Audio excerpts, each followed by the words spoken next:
अर्जुन, मनीष और देवेंद्र, तीन दोस्त अपने आप को बेखौफ समझते थे। रात में खेतों से लौटना, नदी के किनारे बैठना, कब्रिस्तान के पास से हंसते हुए निकल जाना, ये सब उनके लिए खेल जैसा था। खासकर अर्जुन के लिए, जो भूत प्रेत की बातों पर जमकर मजाक उड़ाता था। एक शाम चाय की दुकान पर बैठे बैठे उनकी बात पुराने घाट के शमशान पर आ गई।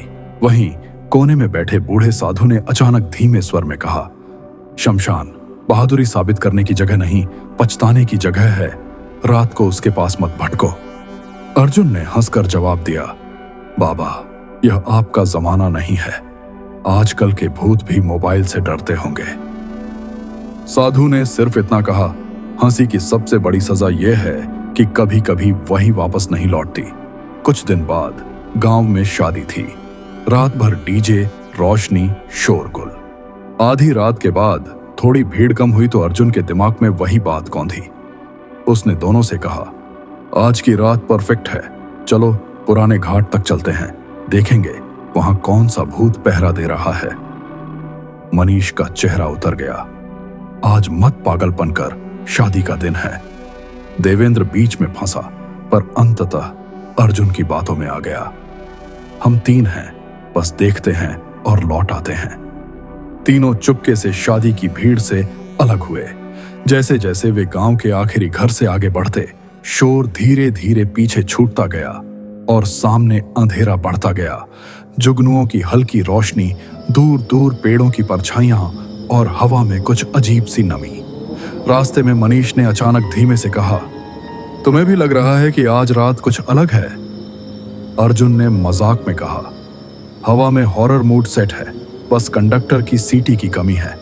लेकिन चलते चलते वे उस जगह पर पहुंच ही गए जहां से शमशान शुरू होता था। टूटी दीवारें, जली चिताओं के धब्बे, बिखरी लकड़ियां और बीच में खड़ा एक विशाल काला पड़ा पीपल का पेड़। उसी पल किसी अदृश्य ठंडी नजर ने जैसे तीनों को एक साथ देख लिया।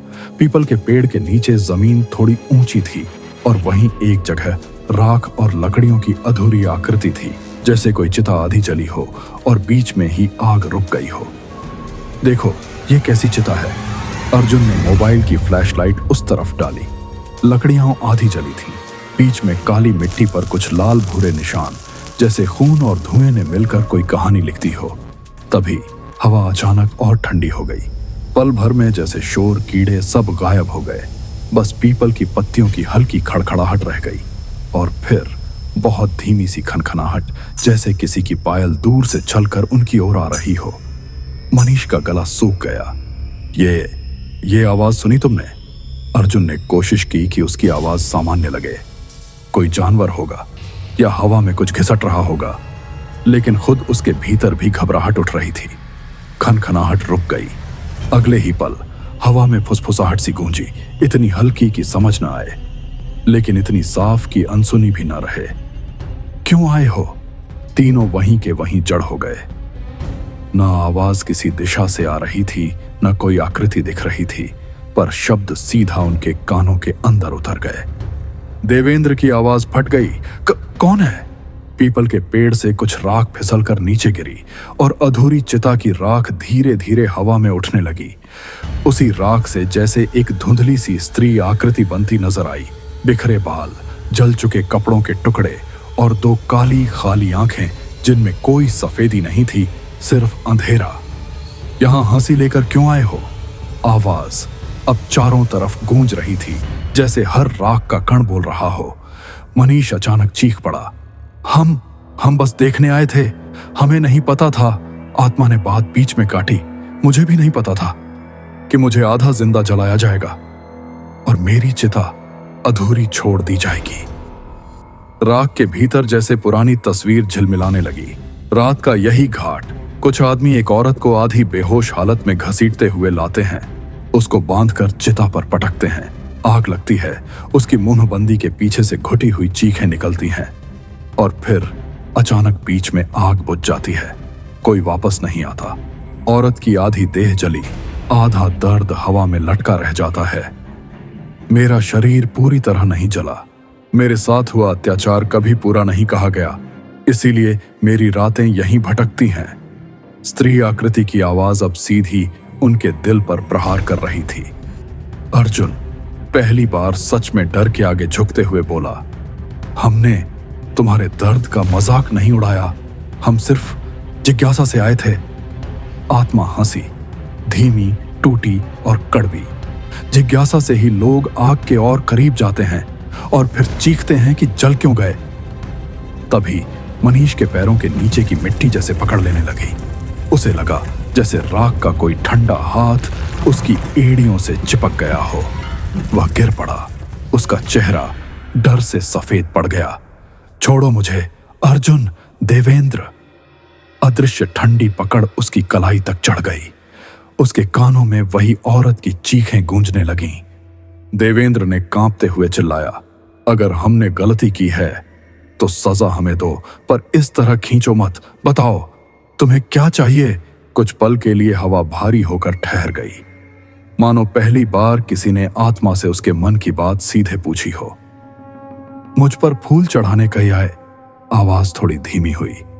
मंत्र पढ़ने वाले भी आए, पर किसी ने यह नहीं पूछा कि मुझे क्या चाहिए। तुम पूछ रहे हो तो सुनो।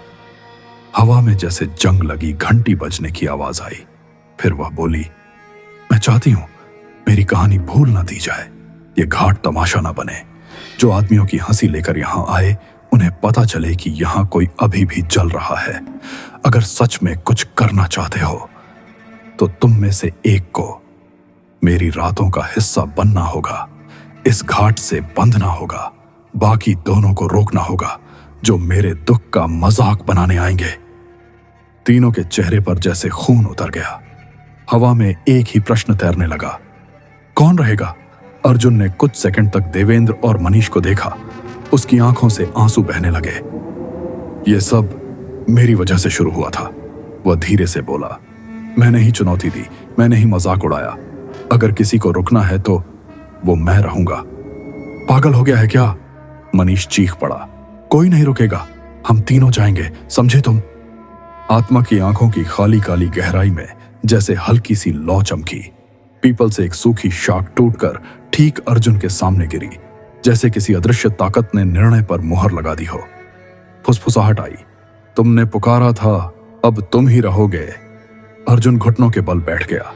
अगर मेरे रहने से मनीष और देवेंद्र अपने घर लौट सकें तो मैं तैयार हूं। आत्मा की आकृति उसके बिल्कुल सामने आ गई। अब उसका चेहरा साफ दिख रहा था। जली हुई त्वचा, सूखी होंठों की दरारें, आंखों की गहराई में खत्म न होने वाला दर्द। उसने अपनी धुंधली हथेली अर्जुन के सिर पर रखी। एक ठंडी चुभती लहर अर्जुन के पूरे शरीर से गुजरी। उसकी सांसें भारी होने लगीं, लेकिन आश्चर्य यह कि डर जैसे धीरे धीरे किसी और खालीपन में बदलता जा रहा था। चेहरा शांत होता गया, पर आंखों का रंग बदल गया। उनमें अब इंसानी घबराहट की जगह वही गहरा अंधेरा उतर रहा था जो उस आत्मा की आंखों में था। तुम दोनों जाओ, आवाज अब मनीष और देवेंद्र से बोली। आज बच जाओगे, लेकिन अगर कभी किसी को यहां हंसी लेकर लाए तो अगली बार कोई सौदा नहीं होगा। जैसे किसी ने उनके पैरों से अदृश्य जंजीर काट दी हो, मनीष और देवेंद्र अचानक उठे और घबराए जानवरों की तरह भागते चले गए।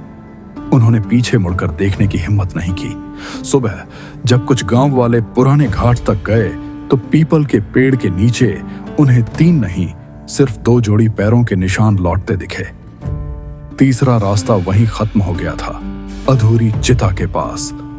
अर्जुन का शरीर नहीं मिला, बस राख के पास मिट्टी ज्यादा गीली थी, जैसे किसी ने पूरी रात वहीं चुपचाप आंसू बहाए हों। उस रात के बाद मनीष और देवेंद्र बदल गए। जो पहले रातों में घूमते थे, वे अब शाम ढलने से पहले ही घर बंद कर लेते। अगर गांव में कोई लड़का मजाक मजाक में कह दे, चलो पुराने घाट देखते हैं, तो देवेंद्र की आवाज कांप उठती।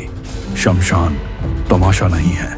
कुछ लोगों ने कसम खाकर कहा कि कई बार उन्होंने दूर से पीपल के पेड़ के नीचे एक चौथा साया बैठा देखा, जैसे कोई युवक घुटनों पर कोहनी रखकर दूर गांव की रोशनियों की तरफ चुपचाप देख रहा हो। हवा चलती है, पत्ते हिलते हैं, पर उसके बाल तक नहीं हिलते।